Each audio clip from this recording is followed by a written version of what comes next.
அருண் அப்படின்ற ஒரு பையன் எப்ப பார்த்தாலும் சிடு சிடு சிடு சிடுன்னு கோபத்தோடயே இருப்பானாமா. மத்தவங்க கிட்ட சிரிச்சு பேசாம, எதிர்மறையான வார்த்தைகளை மட்டுமே பேசிக்கிட்டு, கோபத்த மட்டுமே வெளிப்படுத்திக்கிட்டு இருக்கக்கூடிய ஒரு பையன். அவரோட தாத்தா அருண திருத்துறதுக்காக ஒரு அற்புதமான யோசனை ஒண்ண வந்து பண்ணிட்டு, அத வந்து செயல்படுத்துறாரு. அது என்ன அப்படின்னா, அருண் கிட்ட போயிட்டு ஒரு ரூ. 100 குடுத்துட்டு, "இதுக்கு நீ எவ்ளோ மலர்கள் கிடைக்குமோ, அவ்ளோ மலர்கள் வாங்கிக்கோ. நீ வந்து பார்க்குற எல்லா மனுஷங்க கிட்டயும் அந்த மலர்கள குடுத்து ஒவ்வொரு நேர்மறையான வார்த்தைகள இன்னைக்கு காலையிலருந்து சாயங்காலம் வரைக்கும் சொல்லு அப்படின்னு சொல்லிட்டு சொன்னாராம். சரின்னு சொல்லிட்டு அருணும் அத வந்து செயல்படுத்துறான். ஃபர்ஸ்ட்டு ஒருத்தவங்கள பார்த்துட்டு, "நீங்க அழகா சிரிக்கிறீங்க" அப்படின்னு சொல்லிட்டு ஒரு மலர குடுத்துர்றான். இன்னொருத்தவங்கள பார்த்துட்டு, "நீங்க எப்ப பார்த்தாலும் நேர்மறையான வார்த்தைகள மட்டுமே பேசுறீங்க" அப்படின்னு சொல்லிட்டு இன்னொருத்தவங்க கிட்ட சொன்னானாமா.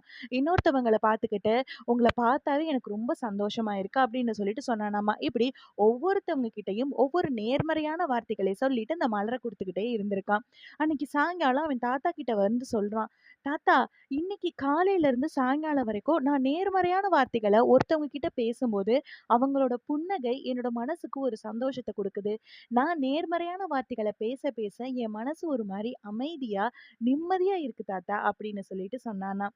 அதற்கு தாத்தா சிரிச்சுக்கிட்டே சொன்னாராமா, "தங்கம், எப்பவுமே நீ நேர்மறையான வார்த்தைகள பேசிட்டு, உன்னோட முகத்துல புன்னகை இருந்துகிட்டே இருந்துச்சுன்னா, நீயும் சந்தோஷமா இருப்ப. நீ யார் யார்கிட்டலாம் பேசுறியோ, அவங்களையும் உன்னால சந்தோஷமா வச்சுக்க முடியும். உன்னோட மனசும் ரொம்ப லேசா, அமைதியா இருக்கும்." அப்படின்னு சொல்லிட்டு அழகா சொன்னாராமா.